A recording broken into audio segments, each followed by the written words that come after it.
Hello, my beautiful watchers, and welcome back to Hell. This is the live reading of The Mister by E.L. James, although not technically live because live performances give me rampant anxiety, so I don't do them anymore. This is pre-recorded. Joining me this time is the lovely Little Bog Witch. Hello. And so, anyone who knows me, if I have referred to my hot girlfriend in Canada who definitely exists, this is in fact my hot girlfriend from Canada who definitely exists.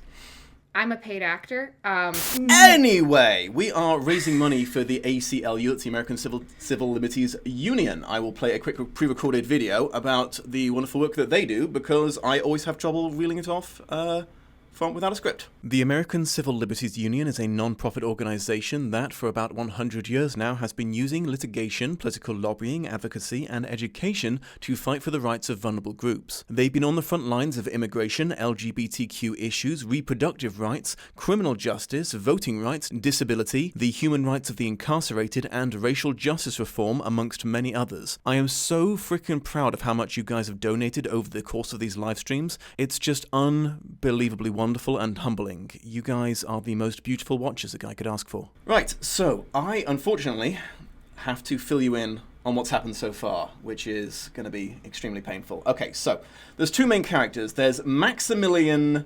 Trevithick.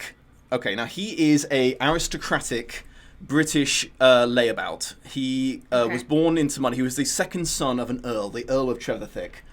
So he grew up going to like posh schools, getting the highest education, and then decided to be just a layabout man-slut when he became an adult. He is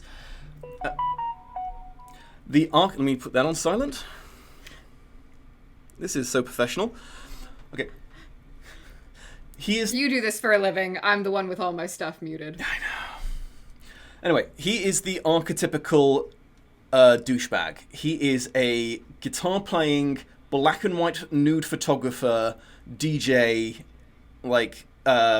he also plays piano. His playing piano is less douchey than his guitar playing, because he's not. But, he's basically happy to just do whatever the fuck he wants all life, and to live off his family money and just do all the douchey things. At the beginning of the story, his elder brother has just died, the current Earl. So he has now inherited the responsibility of the Earldom of Trevithick, which... Okay, and so he's pretty pissed off about that and upset that he's kind of upset that his brother dies. This does not stop him from immediately sleeping with his brother's widow, days after the burial. He is apparently they apparently were had a semi-romance going before she chose his brother when they were back teenagers, and then so I don't know. They're trying to imply that he's just so deep, man. He just needed to find someone, So, and his, again with the widow is also she seemed to want a relationship with him, and when he said that probably wasn't a good idea, she was like, "Is it 'cause I chose your brother?" It's like, yeah, it probably is 'cause you just spent the last 20 years married to his brother. So that's a whole thing. The other main character is called Alessia. She's an Albanian immigrant into Britain.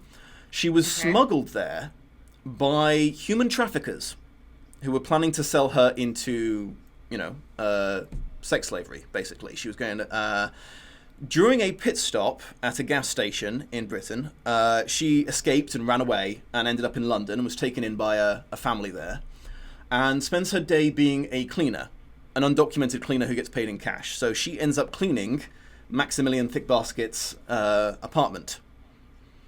Mm-hmm. And they eventually run into each other, and she's immediately smitten with this handsome prince, this gorgeous, deep, kind. He keeps the acts of kindness are things like he lent her an umbrella when it's raining, or he gave her a lift home one day, or said she could play the piano whenever she wants, because she's a piano prodigy, and she has I can never remember how it's pronounced. The thing where you see colors. Synesthesia. Synesthesia, thank you. She has synesthesia, and she's also a musical genius. So, these acts that are of kindness are basically things that are not putting him out in any way. It's just, you can use the umbrella I'm not using because I never leave the apartment anyway.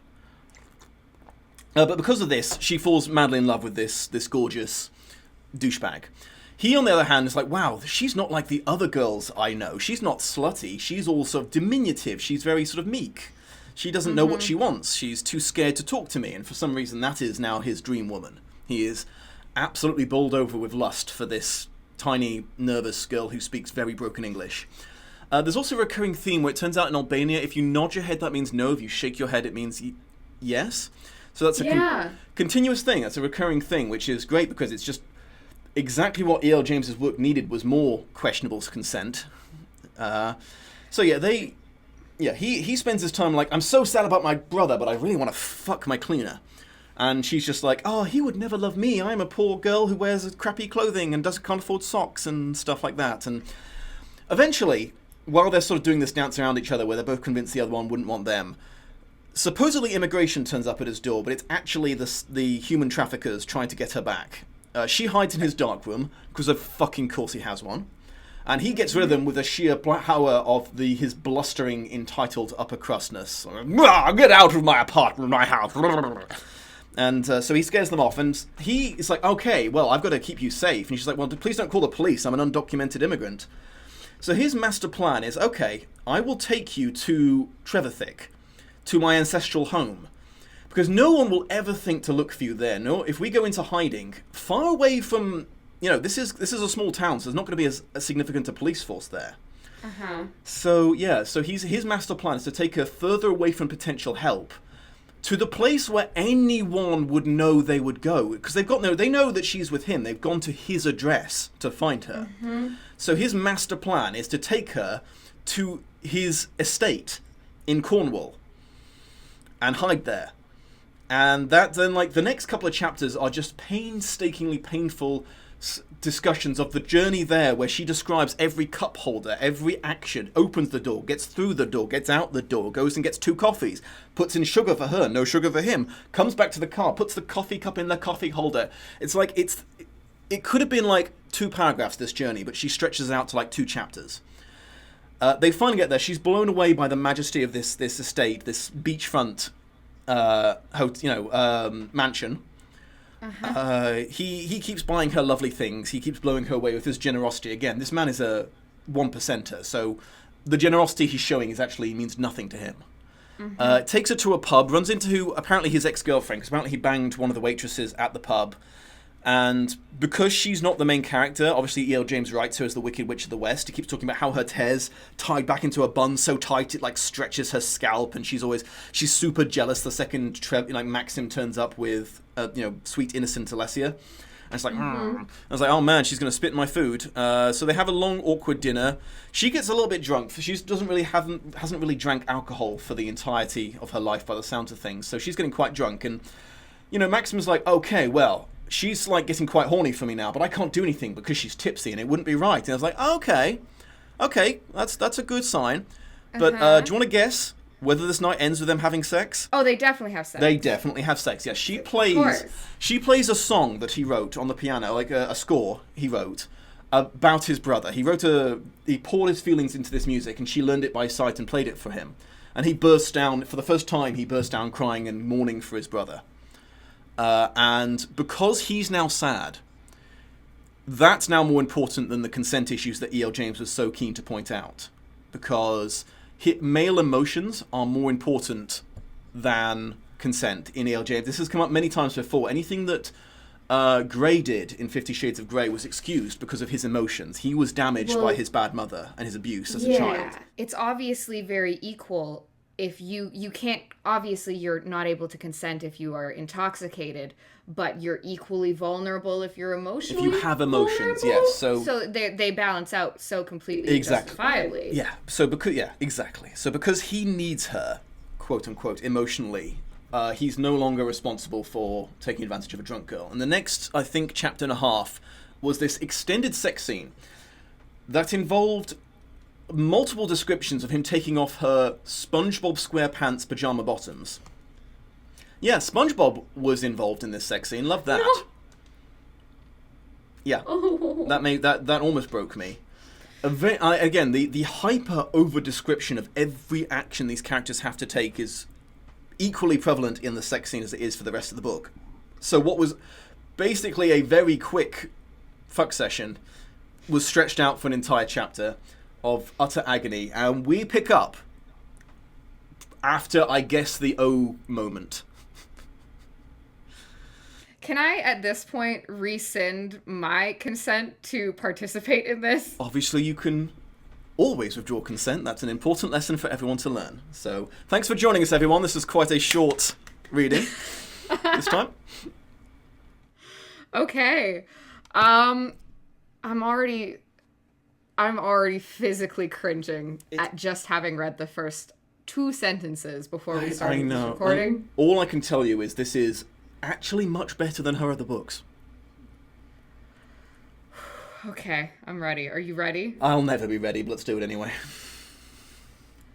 Maxim is heavy on top of her, his breathing forced and urgent, while Alicia lies panting beneath him. She's overwhelmed with sensation and a bone-deep fatigue, but most of all, by his invasion. Oh, I love that word in this context. She feels consumed. He shakes his head, leans up on his elbows, taking his weight off her, and clear, concerned eyes burn into hers. "Are you okay?" he says. She makes a mental inventory of her body. In truth, she's a little sore. She had no idea that the act of love was so physical. Her mother had told her it would hurt the first time. Was she a virgin?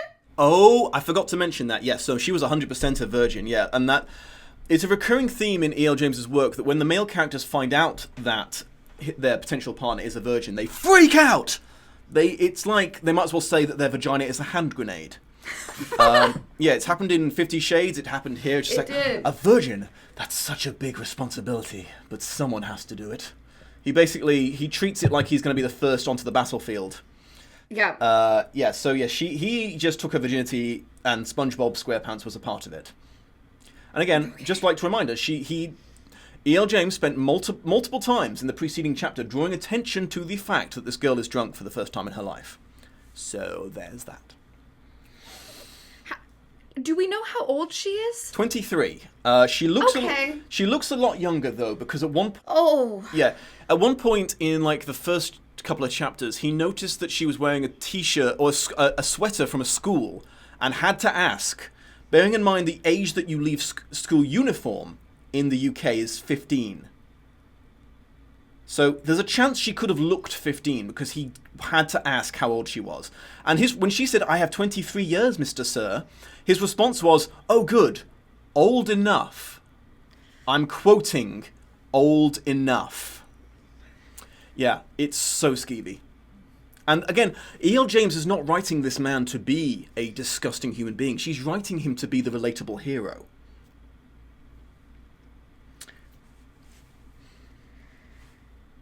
And she was right. But then once her body got used to his presence, she'd enjoyed it.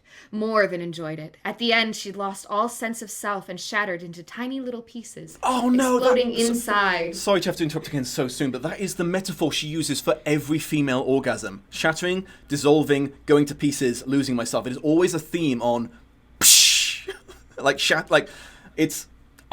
she has no other way of describing that. If you don't have to grab a broom and dustpan after you've had sex to sweep your girlfriend back up and then kind of just glue her back, you didn't do it. You didn't do it right. I just wish you'd find another metaphor, any other way of describing this, because it's the same thing every single time. So it really does follow along, though, a little bit with your vagina hand grenade. True. Literal explosion. Yeah. There you go. It all makes sense. And it had been incredible. He eases out of her, the alien feeling making her wince.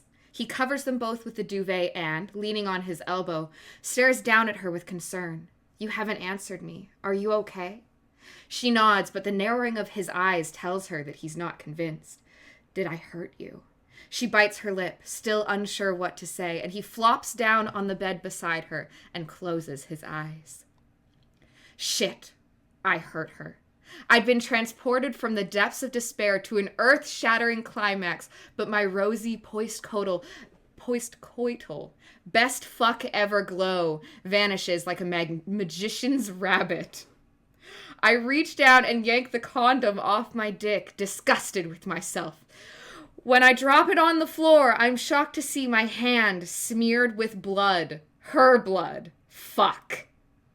He does understand how hymens work. Like, I don't think E.L. James understands how hymens work. why would he be shocked? Anyway, okay, yep. This is an important factoid from Aaron. This is just important for all potential virgins who are watching this. If you are properly prepared, there is a good chance that your hymen will not tear, and there should only, at most, be a very small amount of blood. If you are tearing significantly, you either need more preparation, more lube, or more time to become comfortable with your situation. Please internalize this information and don't expect less from your life. Please. That is more useful information than E.L. James has ever shared in her entire life. So. Your hand should not be covered in blood! Why is there so much blood? Well, I mean, you missed the sex scene, but he wasn't gentle. Okay. I rub my hand on my thigh and turn back to face the recrimination in her lovely face. Smearing the blood down himself. Yeah, let me just rub that off on my thigh there. I'll wash it off later. It's fine. Don't worry about it. But she stares at me, looking apprehensive and vulnerable. Bloody hell. I'm sorry I hurt you. I kissed her forehead. My mother said to me it would hurt, but only the first time. She pulls the quilt up to her chin. Only the first time? She nods, and hope blossoms in my chest. I caress her cheek. So you'd be willing to give it a second try? Yes, I think so, she says, giving me a coy smile, and my cock thickens in approval. Again? Already? Only if you want to, she adds. Only if I want to. I can't keep the incredulity out of my voice. I laugh and swoop down and kiss her. Hard. Sweet, sweet Alicia, I whisper against her lips. She grins up at me and suddenly my heart thunders. I need to know. Was it good for you?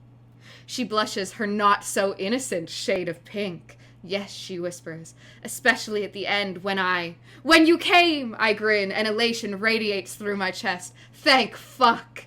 Her attention turns to her hands, which are still clutching the quilt, and her brow creases. What is it, I ask? For you, she says quietly. Was it good for you? I laugh. Good? I laugh again, head held back, and I'm deliriously happy, and it's been a while since I felt that way. Alicia, it was exceptional. That was the best sex I've had in years. Bear in mind, the location of these people right now is that he's sort of leaning over her on the bed. So when he says he's held his head so back, he's basically going, ha ha ha ha ha ha. Like,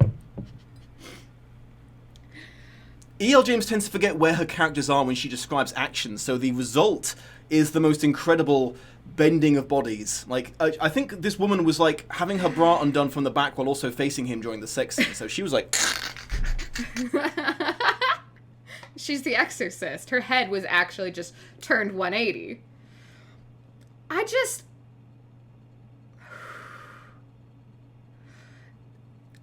I also have an issue with the fact that it seems that he is both, like, on his elbows above her and also, like, reclined on his side at the same time. Yeah. This man either has too many arms or is, like, so rapidly switching between positions that I would be terrified. Yeah. Yeah, he's just, like, can't decide if he wants to be oppressively over top of her or, like, paint me like one of your French girls. He's not sure. Yeah. Oh, boy. Why is that? Her eyes widen and she gasps in horror. That is a bad word, Mr. Maxim. She tries to feign disapproval, but her eyes twinkle with mirth. I beam down at her and run my thumb over her bottom lip. Say, Maxim. I want to hear my name in her provocative accent again. Oh, I love this. I love eroticizing anyone who's not white. There's been a lot, yeah. I mean, yeah, he loves the fact that she stumbles over British words a lot. But it's more sort of an infantizing way. He loves that she comes off like a naive child, and he's so into it. Well, I mean, she says that is a bad word, referring to the word fuck. That's a no-no word, mister. Yeah. There's also so much... My mommy's gonna be so mad. There's so much face touching too. Like a lot of hair tugging, a lot of face. Like he keeps running, touching her face, pulling the hair, touching the face, pulling the hair, and like she also has a thing where she keeps biting her top lip when she's trying. Yeah, there's no sexy way of doing that. I have tried every possible combination. Like, is this good? Is this good for you? Exactly. I don't know what she was going for, what her mental image of what was happening was. Because, so Anna from 50 Shades always used to nibble either on her bottom lip or on a pencil. Mm-hmm. She had she was always like, that was the thing where he kept saying, stop biting your lip, Anastasia. Yeah, or like, I'll bite it for you, or whatever. I've also never in my life had a partner rub my bottom lip with their thumb, but that happens so often in romance novels, and I don't see how, like, this is, like, sexy. Like, do I have food on my mouth? What is happening? Yeah. Why are you doing this to me? I don't, I get, it's the kind of thing where, like, if you don't actually think about the sensation and the rigidity of lips, it sounds good. But when you think about the fact that, it is going to be like, no matter what you do. Yeah. Yeah. So, that's the whole thing we have to deal with. Her cheeks redden once more. Say it. Say my name. Maxim, she whispers. Again. Maxim. That's better. I think we should get you cleaned up, beautiful. I'll run us a bath. Was he dominating her? Like, was he dominating her just then? Or was that just... No, I think that was supposed to be domination. Okay. That's often, yeah. Yeah. I throw off the covers and climb out of bed, and collecting the condom from the floor, I stride into the bathroom. Fuck. I feel giddy. I'm a grown man, and I'm giddy. Bear in mind, like, it's the way that it's written is so weird, because fuck, I feel giddy are all on separate lines in this book. Oh, yes.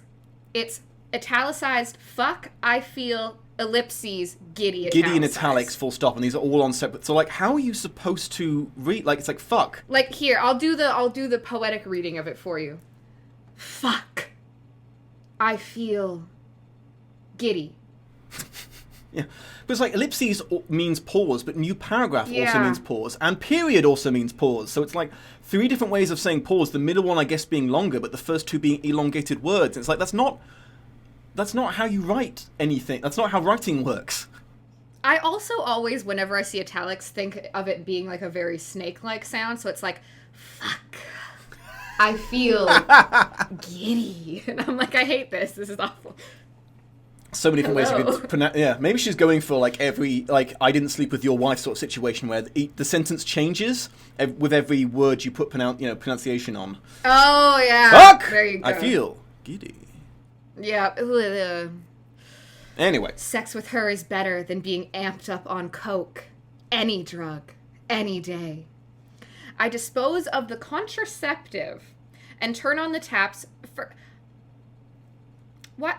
I don't... Just call it a condom. And turn on the taps over the bath. Then add some bubble bath and watch the water turn to sweet-smelling foam. Taking one of the phase cloths, I put it on the side.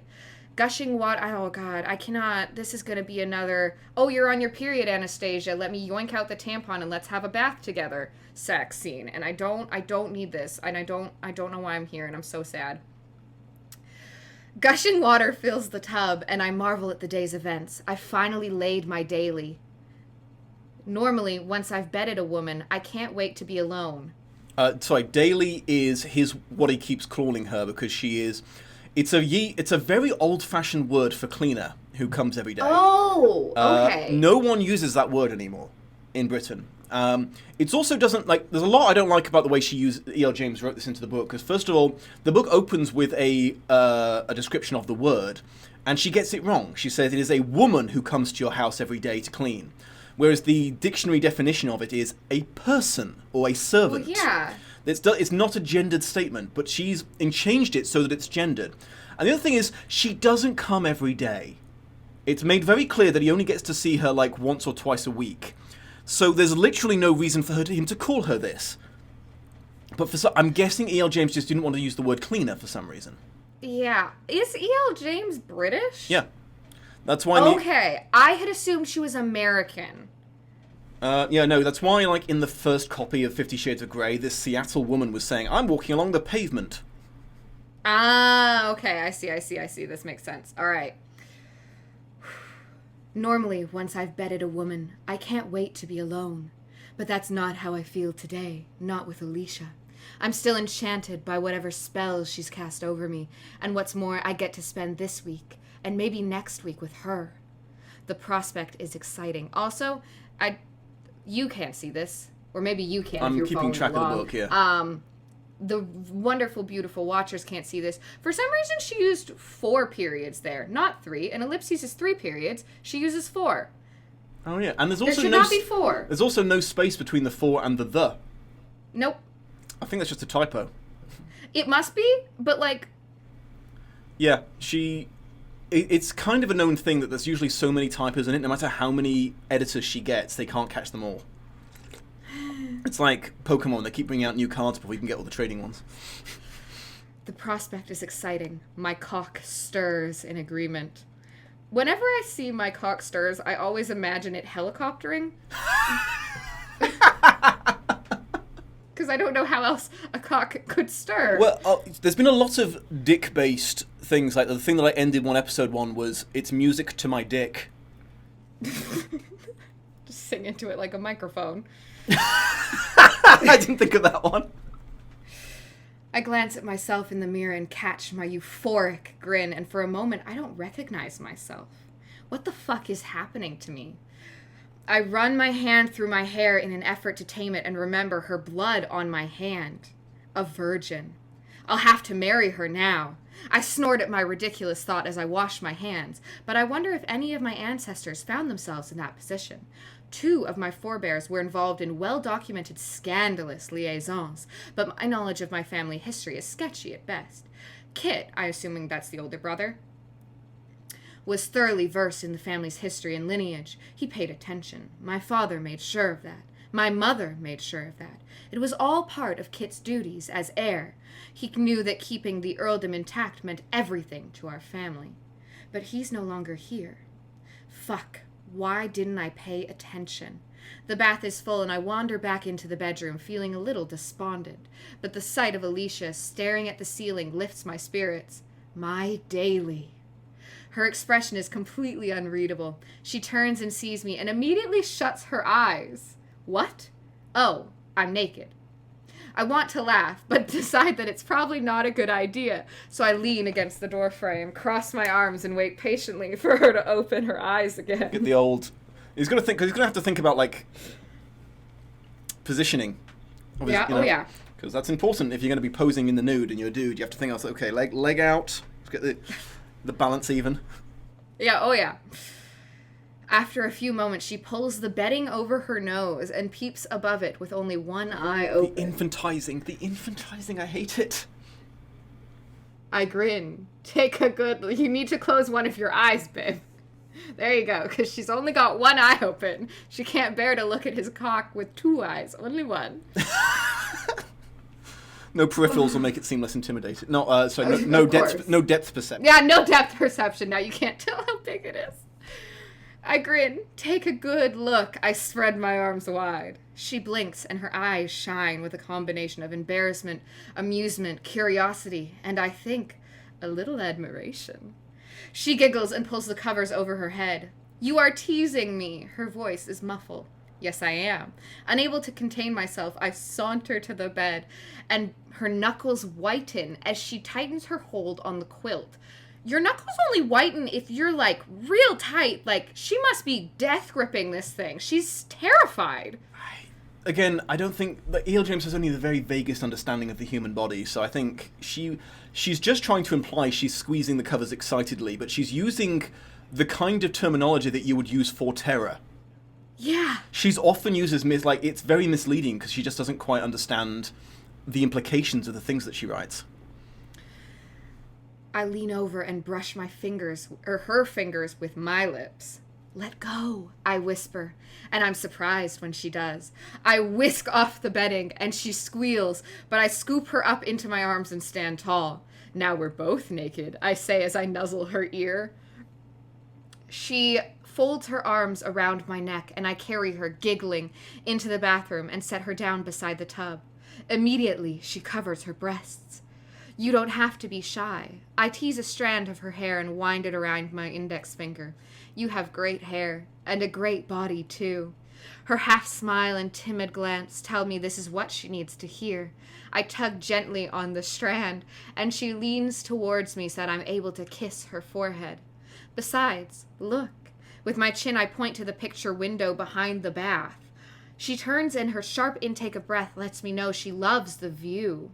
The window looks out over the cove, and at the horizon, the sun is kissing the sea in a spectacular symphony of color.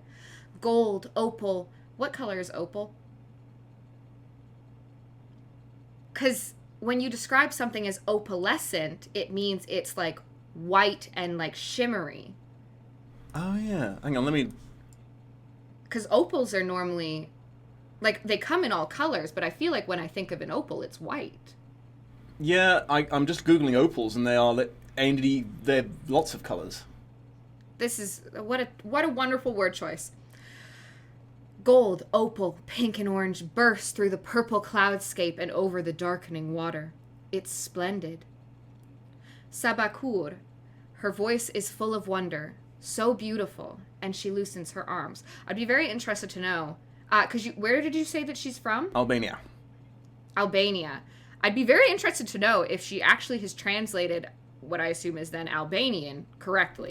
Because obviously, often if you just translate so beautiful from English into a different language, it actually isn't what they would say. It doesn't make sense. I haven't been able to track down any Albanians to check for me, but like it works through Google Translate, so I'm guessing that is the amount of effort that she put into it.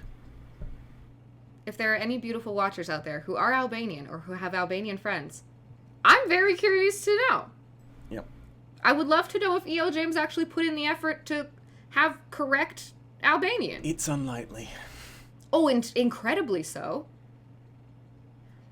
And she loosens her arms. Like you, I say, and kiss her hair. Her delicious fragrance, lavender and roses, mixed with the scent of fresh sex, fills my nostrils. I close my eyes. She's more than beautiful. She's the whole package. Bright, talented, funny, and courageous. Yes, above all, courageous. My heart stutters, and suddenly I'm overwhelmed with emotion. Fuck. Swallowing hard to contain my feelings, I offer her my hand and bring her fingers to my lips. I kiss each in turn before she steps into the bath. Sit. She quickly twists her hair into a gravity-defying knot that perches on her head and sinks beneath the bubbles. She winces, and I feel a stab of guilt, but her face relaxes as she looks out at the mesmerizing sunset. I have an idea. I'll be just a minute. I duck out of the bathroom. The water is deep, hot, and soothing, and the bubbles have an exotic fragrance that Alicia doesn't recognize. How does he know this? Oh, wait, no, sorry. We're back into third person. Wonderful. When did that switch?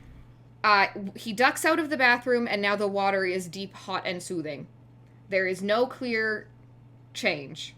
Oh, I guess there's an extra large T.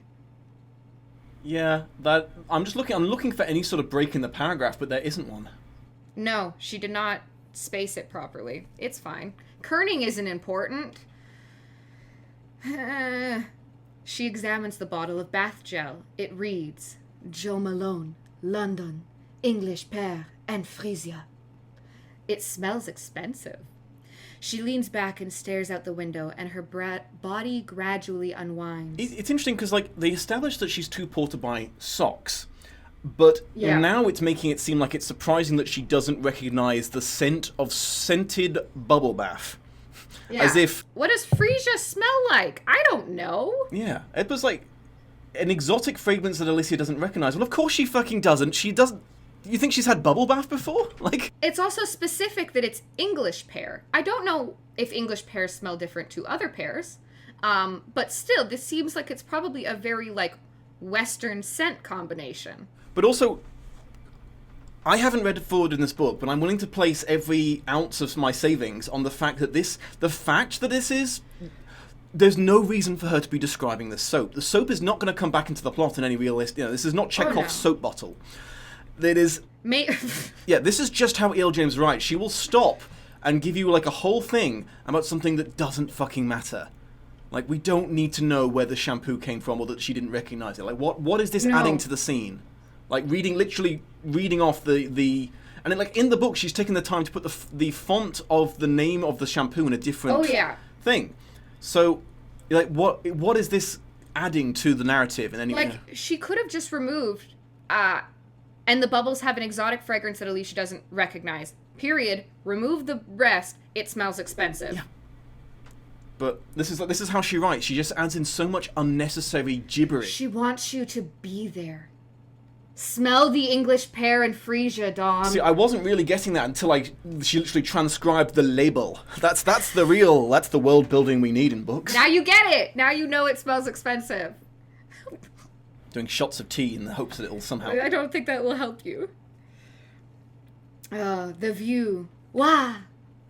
I don't know how you're supposed to pronounce exclamation point. Again, I'm assuming that this is probably like an Albanian meant to be Albanian thing. Yeah. But as I'm imagining this is once again directed at English readers, it reads as Wah! It's a picturesque scene.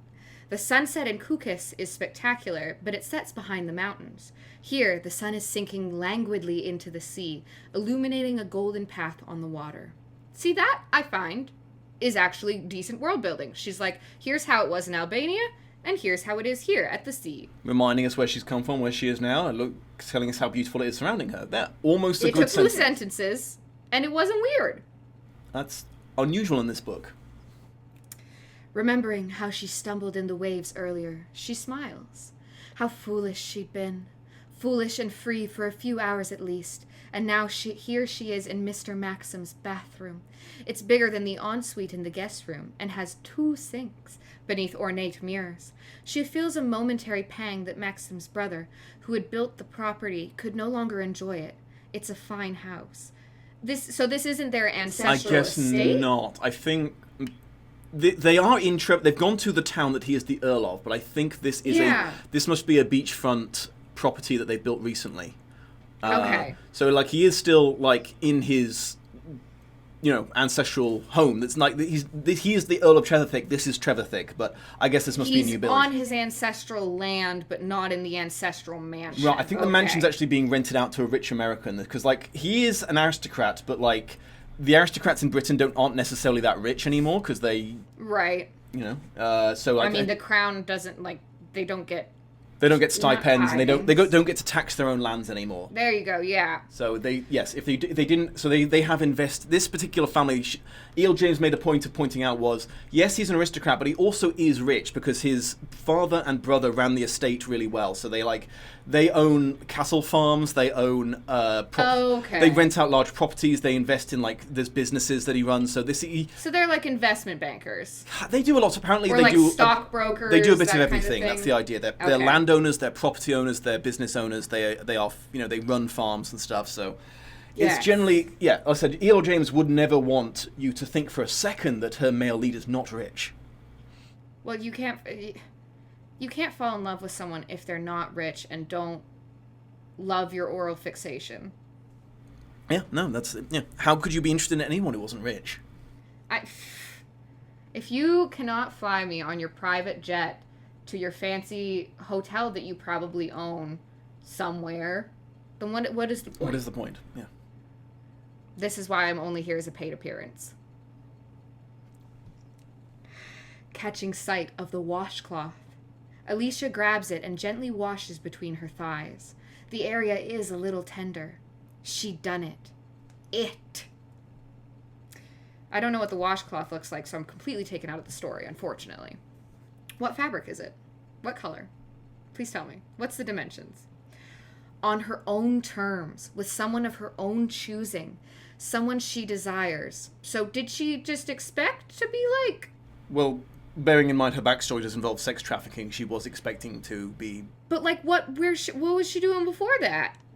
I don't know, she was like a teenager. I think she was brought over when she was a teenager, so it was so we don't know a lot about it because every time she thinks about there's this one character with blue eyes who she keeps thinking of and thinking, no, don't think of him. And I think it was a friend of her father's by the looks of things. Okay. So okay. I probably will not be here for later chapters, but I'm gonna bet money right now that at some point Maxim will beat the crap out of whoever has the blue eyes. I mean, that's almost... I think that's giving her too much credit, because that would be narratively satisfying. That would be narratively satisfying. But I guess I was going to say in 50 Shades, the second one?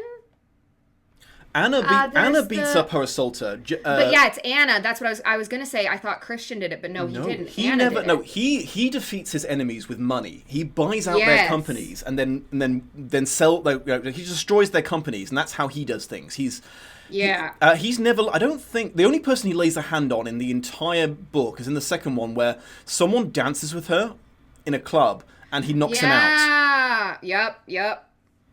They they change it in the film so that the guy throws a punch first and he's defending her.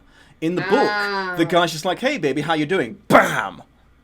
It's like, it's an act of just like pure rage-filled violence in the book.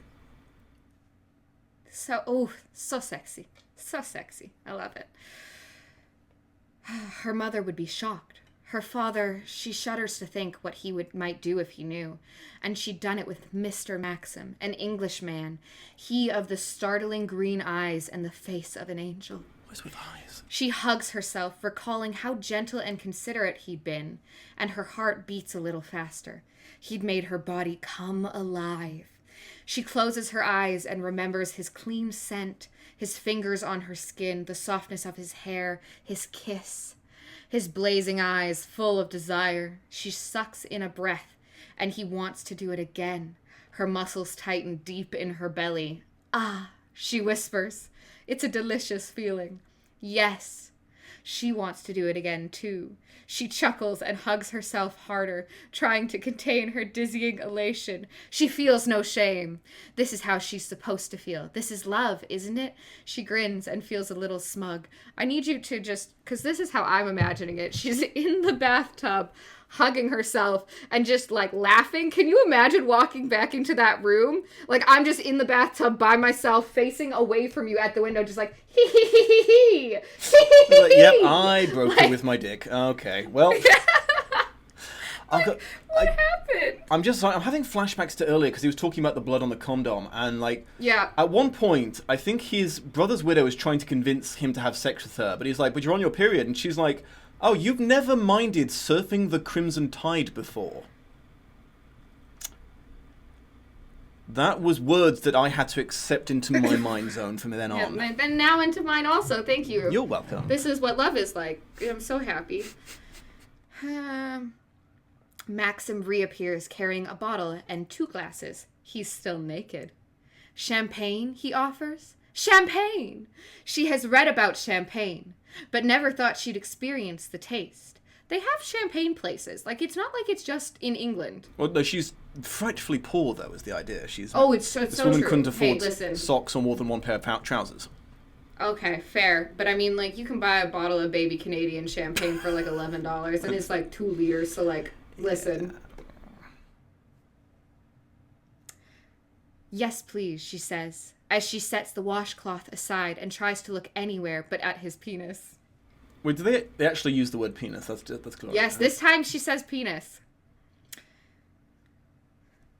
She's fascinated and embarrassed at the same time. Large, hooded, flexible. Not how it was earlier. Did we just hear a description of his foreskin? Just so you know, Maxim isn't circumcised, guys. This is important information. I'm moving right along. Her experience of male genitalia has been limited to works of art. It's the first time she's ever seen one in the flesh. Here, hold these. Maxim interrupts her thoughts, and a blush steals across her face. He hands her the champagne glasses and smiles down at her. You'll get used to it, I really thought he was talking about his penis for a second there. Sparkle with humor. When he said here, because I could not stop thinking about the fact his penis. When you said, here, hold this. Yeah. Sorry, please go on. Yeah, just pour some champagne on my dick. It'll taste even better now. I can't be here. Alicia wonders if he was referring to the champagne or his penis. Oh, same problem I had. Which makes her blush even more. Tearing off the copper-colored foil, he twists the wire cage and pops off the cork with ease. He pours the bubbling liquid into the glasses. Again, this could have been one sentence. Alicia is surprised and delighted to see that it's pink. Putting the bottle down on the windowsill, he clambers into the opposite end of the bath and carefully sinks into the water. The foam rises to the brim.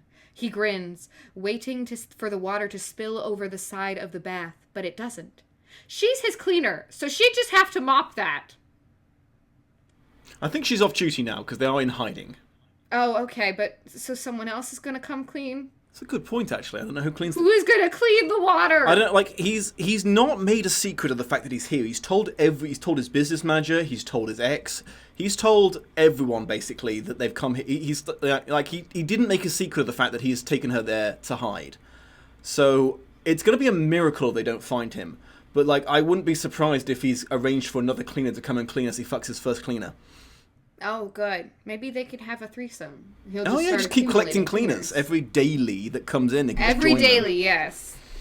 He fucks his dailies on the daily. Ah, yeah, that was low-hanging fruit. Woof. She draws up her knees as he slides his feet on either side of her. He takes a glass from her and clinks the one she holds. To the bravest, most beautiful woman I know. Thank you, Alicia Dimachi, he says, and he's no longer playful, but deadly serious. Gazing intently at her, his eyes darker, no longer sparkling. No more sparkle. This is serious time. Sparkle gone. Sparkle it's gone. Serious time. Alicia swallows in response to the pulsing deep in her belly. Gezaur, Maxim. I assume that means thank you. Her voice is husky as she raises the glass to her lips and takes a sip of the chilled liquid. It's light and bubbly and tastes of fine summers and rich harvests. It's delicious. She murmurs in appreciation. Better than beer? Yes, much better. I thought we should celebrate. To first times, he holds up his glass, and she does the same. First times, she says, and stares out the window at the setting sun. The champagne is the same color as the sky, she says in wonder, and she knows that Maxim is watching her, but he too turns to enjoy the magnificent view. So decadent, she says, almost to herself. She's bathing with a man who is not her husband, a man she's just had sex with for the first time ever, and she's drinking pink champagne. She doesn't even know his full name. A shocked giggle bubbles up from her happy place. Has she gone to her happy place? See, what this, I feel, implies to me is the giggle has bubbled up from her vagina, which I think is a queef, I must say. Oh, God! Yeah, there's just an awkward moment, Bubbles lies in the bath, and he's like... He's like, hello? Okay. What? He asks. So in our new canon, he's just like, what? What? Your family name. Is it Milord? Maxim's mouth drops open, and then he chuckles. Alicia pales a little and takes another sip. I'm sorry, he seems chastened. That's just, no. My surname is Trevelyan. Trevelyan. Alicia repeats it a couple of times. It's a complicated name. For a complicated man? There's a question mark there. No, this is the least complicated man I've ever read about in fiction. He is a one-dimensional douchebag. And here's Wonderwall, guys. Yes, he is exactly his Wonderwall, guys, as a person. He's the Wonderwall man. Personified. Also, I'm sorry. She speaks Albanian and she thinks the name Trevelyan is complicated. No, she doesn't. She can say Trevelyan. I am convinced of that fact. And yeah. You're gonna love this next part. Please don't read ahead. You just enjoy this. Okay. He doesn't seem complicated, just very different from any man she knows. Hey, Maxim says, placing his glass on the windowsill. He grabs the soap and lathers it between his hands. Let me wash your feet. He holds out his hand. Wash my feet? Let me, he whispers when she hesitates. Okay, setting you her glass on the know sill. that I hate feet. You know that I know, I have that's a why real... I'm doing this! I am deeply uncomfortable with feet. Ooh, Oh, it gets better! Setting her glass on the sill, she tentatively places her foot in his hand, and he begins to massage the soap into her skin. Oh! She closes her eyes as his strong fingers work methodically over her instep, up her heel and around her ankle. He rubs the sole with just the right amount of pressure. Ah, she moans. When he reaches her toes, he washes each individually, then rinses them off, gently tugging and twisting each one. Guy, if feet are your thing, I'm not... What's the term you use? Yucking your yum? Yeah, we're not yucking your yum. Dom just doesn't like feet. I really have a reverse fetish for feet. I have Yeah, he has a foot mild hatred. phobia of feet just because it wigs me out. I don't know why. It's just the idea of touching feet makes me feel physically ill, and this is torture for me. This is a man who I recently had to force to buy sandals because preferentially he likes to cover his feet. Yeah, I like to have my feet really He well doesn't locked even up. like his own feet, let alone anyone else's. When I put socks on, I have to wash my hands afterwards because I've touched feet. It's like, it's a real thing for me. I should probably speak to a therapist at some point. You probably should talk to somebody about this. I think something horrible happened to you in your childhood. I was curb stomped a few times. Yes. Someone with Your bare high feet. school bully kicked you with his feet. It's not out of the realms of possibility, but whatever the reason, again, not if you have a feet fetish, more power to you. But for me, this is agony. Honestly, live your life. Yeah. My feet are too ticklish for me to have a foot fetish. You couldn't touch them because I would just like giggle and then accidentally kick you. Yeah, which is It would be bad. Okay, let's just quickly get through this so I can move on. No, I'm enjoying it. No, there's more foot time. Oh, babe. Oh, this is so good. Okay. She squirms beneath the water and opens her eyes. His steady gaze holds hers and leaves her breathless. Please don't put it in your mouth. Good. Please don't He put it in your asks- mouth. Please don't put it in your mouth. Yes, more than good. She sounds hoarse. Where do you feel it? Everywhere. When he squeezes her little toe, all her muscles clench deep inside her. She gasps and he raises her foot and, with a wicked smile, kisses her big toe. Now the other one, he orders in a soft voice. This time she doesn't hesitate. His fingers work their magic once more, and by the time he's finished, her entire body has turned to liquid. He kisses each toe in turn, except the smallest, which he puts into his mouth and sucks hard.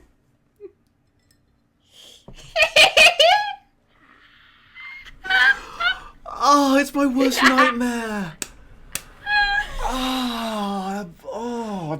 I'm so glad that this is the chapter that I got to read. Someone who fully appreciates my distinct dislike of feet.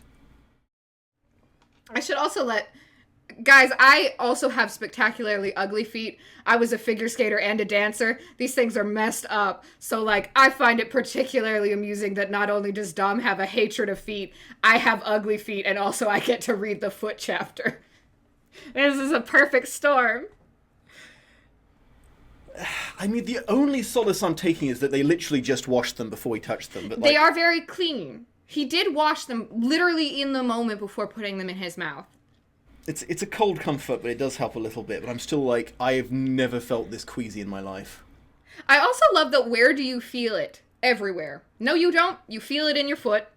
That's where it is. At most, you might feel it, in your, the loin area. But what, you feel it in your hands? Yeah, I'm guessing, is she a broken woman? What is her... She should see a neurologist. I think they're implying this is, some sort of chi pressure point, but, Oh, yes. I think she's also just panicking. She's where do you feel it? And she thinks, well, in my foot's kind of an obvious answer, I guess. Yeah, that's not really a sexy answer. Yeah. I'm massaging your foot. Where do you feel it?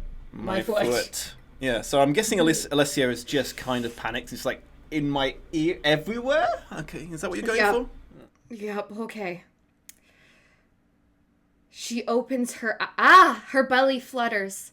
She opens her eyes to the same intense look, though now his lips are curled in a private smile. He kisses the ball of her foot. Better?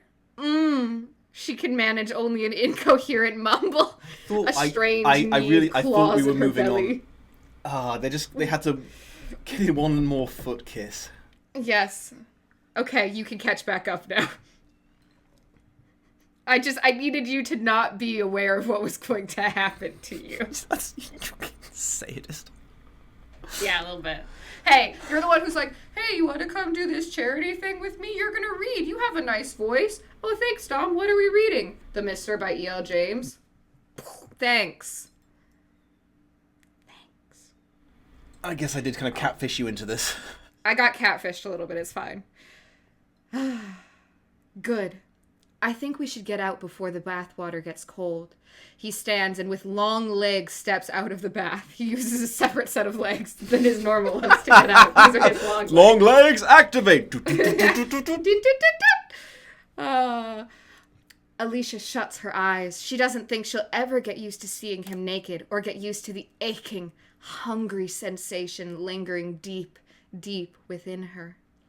Come on, he says. He has wrapped a towel around his waist and is offering her a navy robe. Feeling a little less shy, she stands and takes his hand as he helps her out of the bath. He envelops her in the robe, which is soft but far too big for her. She turns to face him and he kisses her, properly, fully, his tongue exploring her mouth, his fingers at her nape holding her, guiding her. When he releases her, she's breathless. I could kiss you all day, he murmurs. Tiny drops of water cling to his body like dew. In her dazed state, Alicia wonders what they would taste like if she licked them off. What? She inhales sharply at her wayward thoughts. How wanton! She smiles. Perhaps she'll get used to seeing him naked. Okay, he asks.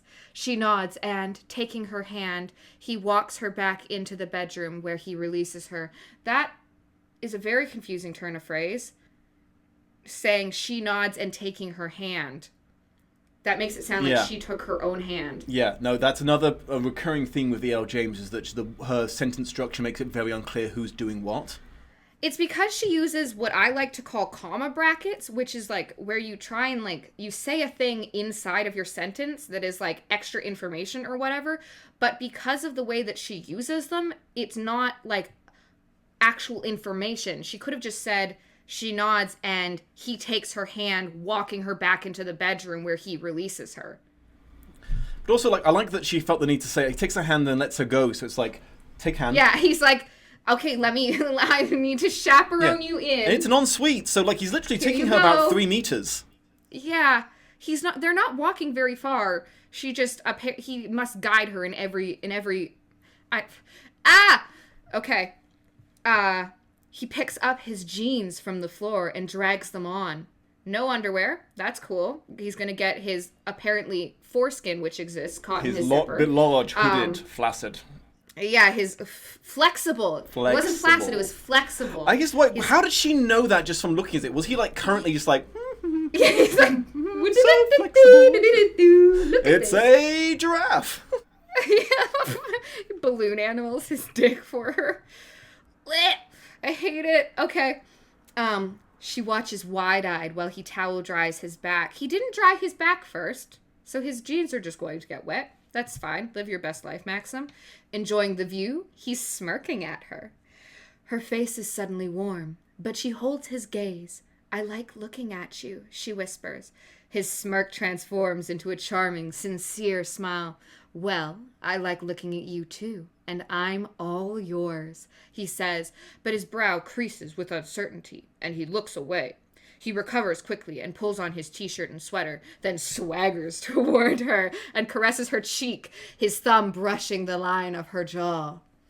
You don't have to get dressed if you don't want to. I'm expecting Danny with our supper. Oh? Danny again? Who is she? Why won't he talk about her? Leaning down, he kisses Alicia.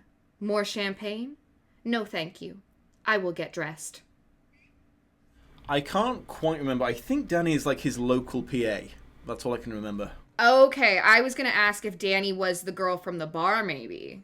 No, like because he definitely doesn't want to hang out with the bar lady because he spent the entire time saying, "Oh, I shouldn't have banged her. Hate her. She's so mean. She's not like Alicia. She's."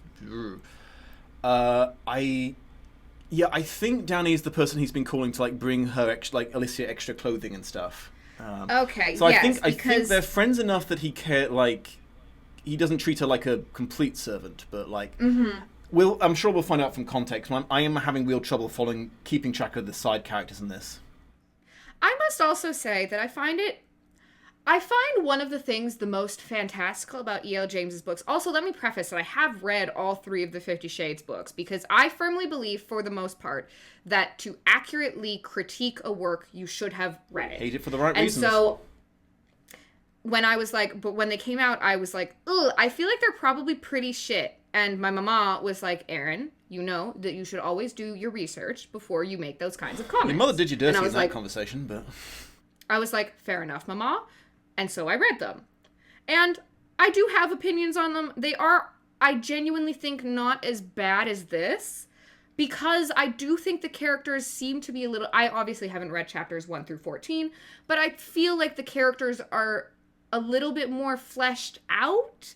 As well as Anna doesn't get infantilized and, eroticized to the degree that it seems that Alicia does, I just find very distasteful. It's going for a different fetish, because Anna was...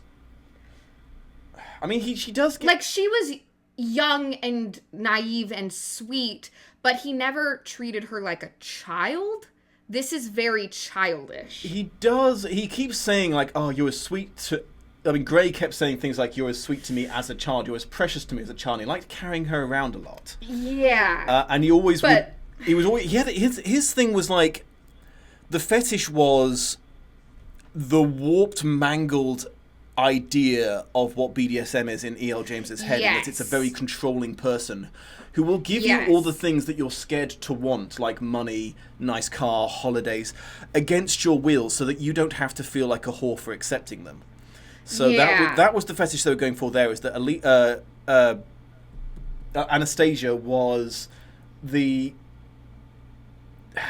Yeah, so it was a domination fetish, but again, whereas this one is... This guy is not necessarily... He is quite dominating in the bedroom, but that's not the big theme here. It doesn't seem as ownership-y, this one. Gray and Anastasia is very ownership. So... But... This one, the kink is very much the infantizing. It's the idea of shanking someone who was born yesterday, born sexy yesterday. But what I was going to say, as I completely, of course, lost my train of thought, was the thing that I find most unbelievable is the fact that these men keep sending people out to purchase clothing for the women, and it fits them. He's like, well, I gave them your sizes. My guy, I am a different jean size at every goddamn store. You cannot just be like, oh, go buy her a 2. You're going to come back with a 2, and it's going to barely come up to my thighs, or you're going to come back with a 2 and it'll fit perfectly, or you come back with a 2 and, it is so huge on me. No! How are you magicking these clothes? Is there a fairy godmother? I don't understand how this is happening. See, this is the female perspective I miss out on from reading these, because I'm just like, okay, it is so he bought her wild clothing. To me. But, yeah. You could go buy her a dress. That'll probably, chances are, there's a good chance if you could buy her a slip dress. Chances are that'll fit. They're kind of baggy. You could get her some t-shirts. Okay. Maybe a pair of sweatpants. Sure. But they're buying them cashmere sweaters and button-up blouses and trousers and skirts. Fam, do you have an in-house tailor? What is happening? These are not fitting anyone. These women are... What are they? Is she a ditto? A Gumby? How does these fit her? It doesn't work. It's stupid. I hate it. I hate it so much. It makes me so mad. It's so silly. E.O. James, you're a woman. You know what it's like to buy clothes. It's not sexy unless the guy's doing it all for you, though. Just give her a prepaid Visa card and send her to Target. What is happening? Stupid. It's still funny to me that's how you pronounce Target, but...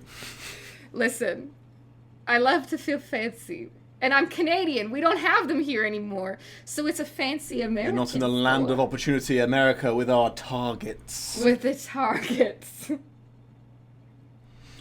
Anyway. Okay, we're back to Maxim's first person point of view, and I can tell because there's a very large O.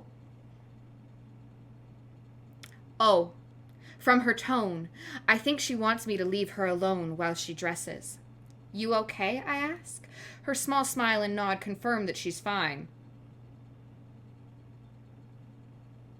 Again, nod. Yeah, shake. he gets women completely. But also, again, he's stopped checking to make sure nod or shake head means yes or no, because there's some question of that. Yeah, because, okay, and so when you first said that, that's a thing, I just finished reading The Henna Artist, and it's also a thing that they do in India. They shake their heads to mean yes.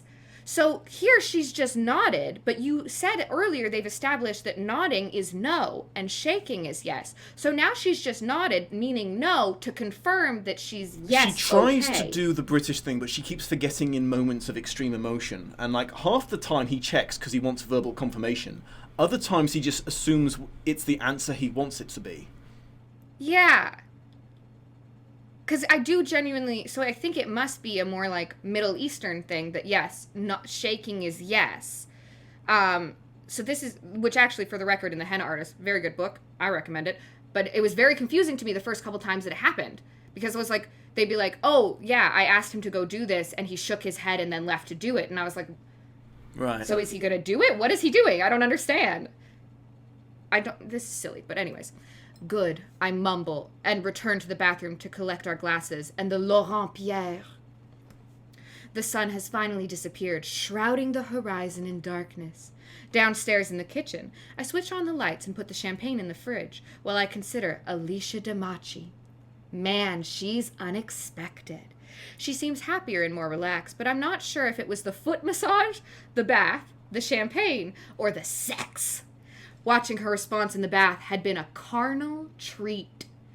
When she closed her eyes and moaned as I massaged her feet, she was breathtaking, her sexuality innate. The possibilities. For fuck's sake, I shake my head at my lascivious thoughts. E.L. James, please put down your goddamn thesaurus. I know. It's so obvious when she's deploying it. It's so painfully obvious. Couldn't you just say horny? I shake my head at my horny thoughts. Yeah. Carnal? Carnal's good. This is how she believes she makes herself sound smarter. She takes random words throughout and thesauruses the fuck out of it. What is the actual definition of lascivious? Because I feel like it's... I don't even know. I was going to say, like, we can guess some context. I'm not sure I trust E.L. James to provide I'm certain that context. It is, like, sexy or something of the sort, but, like, man... And, like, listen, I have a whole-ass master's degree. Who is she? Is she writing this for English PhDs? People with a dictionary on hand? Like, oh my god. Okay, wait. Hang on. I tried to Google search the word, but because this whole book is cursed, it then opens Safari to do it. Okay, lascivious. Of a person, manner, or gesture, feeling or revealing an overt and often offensive sexual desire. So it's sexual, but offensively. So he... So that doesn't seem like... Yeah. So, like, the implication being that the preceding thought was in some way offensive. Or, like, too much even for himself, maybe? Well, just, like, the possibility. Like that so, he's... cringing at his own thought? Basically, but like we don't know what the thought is in question because I believe what he's referring to is the italics, the possibilities. The possibilities. So is he? What did he just think he could do with the fact that she's? I really responsive? think it's foot jobs because he's like no. He's just talking about her feet. Yeah, no, you're right. That no wasn't disagreement. It was just sadness. Yeah, I figure. Yeah. Okay. I shake my head at my lascivious thoughts. I was determined to leave her alone. Determined! But when I finally surrendered to my grief, she distracted and comforted me, and I succumbed to a woman wearing SpongeBob pajamas and an old Arsenal FC shirt. I can scarcely believe it. Here's how you know it's British, guys. She's wearing an Arsenal Football Club shirt. Yep. And SpongeBob pajamas. Just a reminder, just in case we had forgotten that SpongeBob was intimately Just in involved. case you didn't, in case you blocked that from your sweet, sweet memories, beautiful watchers, please remember that this man was like, I'm a yank that yellow spongy boy off you with my teeth. Chop, chop. Also, I must say, so I'm Canadian. I grew up in rural Canada. It was like a thing that like oftentimes the more, and I do not say this with any sort of hatred or prejudice in my heart, but the more stoner kids would wear either Cookie Monster or SpongeBob pajama pants. Well, she high school. Nothing she wears reflects her as a person because it's all inherited. It really doesn't. But like that's all I can think of is just these kids that I went to high school with in their like pajama pants at school. It's not sexy. I think the whole point is that it's not. It's because she's. It's also just. It's so childish. Exactly. He's a children's cartoon character. It's the infantizing. Why couldn't she just have been wearing sweatpants? Yeah, it's like that you could equally get the same result out of any pants that you wouldn't expect her to wear, but like. E.L. James chose to bring SpongeBob into this, and she chose to remind us of it again and again and again, so we can never forget that we are being watched by the big innocent eyes of the pilot who lives in a pineapple under the sea. You know? Yeah. I wonder what Kit would have made of Alicia. You're not fucking the staff, are you, Spare? Sorry, do you want me to do that in a British accent for you? I don't even know how to... You're not fucking the staff, are you, Spare? There you go. Is that good? That's good? You've got to go for more upper class, because bear in mind these are the aristocrats. Oh, you're not fucking the staff, are you, Spare? That's not... I don't know why he's a fancy little lady, but he is. It's better than most impressions I've heard on this so far, so I'll give you that. Nah. Kit probably would not have approved of what I've done. Though he would have liked Alicia, he always had an eye for a pretty girl. This house is so warm, Alicia says, interrupting my thoughts.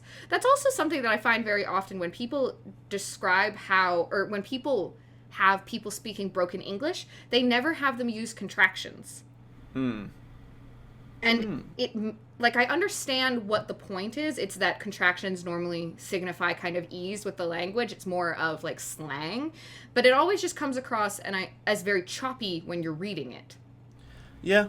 I mean, her English has been inconsistent throughout this, because when in the first couple of chapters, which I just reread recently, she really can't handle any more than like a sentence at a time. It's like, at one point, he's sleeping on the couch. She comes over, walks past him, and in his sleep, he grabs her into a bear hug. He's like, I missed you, baby. And she's like, oh, this is so exciting. And then when she's trying to get him, she's like, Mister, please move. I was like, what? That's Mister, move, please. And that was her level of English at the start. As the book has progressed and it's been more, it's more convenient for the narrative for her to be able to string more sentences together. Her English has just improved with the requirement. This house is so warm, Alicia says, interrupting my thoughts. She stands in front of the kitchen counter wearing those pajama bottoms and the white top. Too warm, I ask? No. Good. More fizz? Fizz? Champagne. Yes. Please. I retrieve the bottle from the fridge and charge our glasses once more. What would you like to do? I ask once she's taken a sip. I know what I want to do, but given she's sore, it's probably not a good idea. Maybe later tonight. Taking her glass, Alicia sits down on one of the sofas in the reading area and eyes the chess set on the coffee table. The entry phone buzzes. That will be Danny, I say, and release the latch on the entry phone. Alicia leaps up from the sofa. It's okay. There's nothing to worry about, I reassure her. Through the glass wall, I watch Danny take hesitant steps down the steep, illuminated stone stairway. She really likes these frickin', what is it called? Alliterations. No, it's not an alliteration because alliteration is the same vowel sound. It's an assonance, right? That's similar consonant sounds. You're dyslexic. You still know the English language. Better than E.L. James.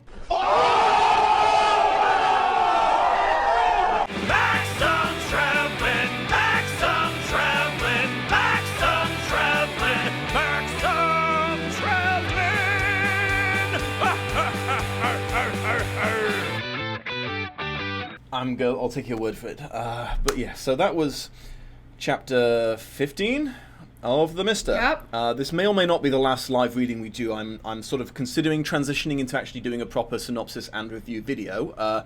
Future installments may just be on Patreon or just discontinued altogether. We'll see.